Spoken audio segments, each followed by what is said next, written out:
Hi everyone, welcome to my another mini blog. তো recently আমরা আন্দামান ট্রিপে গেছিলাম। সাউথ আন্দামান আমার আগেই ঘোরা ছিল, তাই এবার মিডিল অ্যান্ড নর্থ আন্দামান আমরা কভার করি। এই ট্রিপটার পিছনে আমরা প্রায় 1 বছর ধরে লেগেছিলাম। অনেক স্টাডিও করতে হয়েছে, বিকজ মিডিল আন্দামান একদম আনটাচ। এখানে যেতে গেলে তোমাকে স্টাডি করেই যেতে হবে।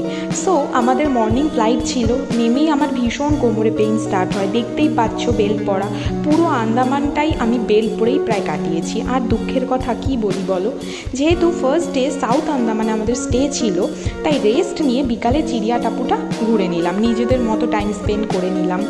আমার তো ওখান থেকে যেতে মনই করছিল না। আমি লাস্ট 2017-তে আসি, সেকেন্ড টাইম এসেও যেন চোখ ফেরাতে পারছি না। যাই হোক, হোটেলে ফিরে ব্যাগ রেডি করে নিলাম, কারণ কি নেক্সট আর্লি মর্নিংয়েই আমাদের শিপ ছিল মিডিল আন্দামানের। আমরা প্রায় ভোর 4টের সময় আমাদের বেরিয়ে যেতে হলো। তো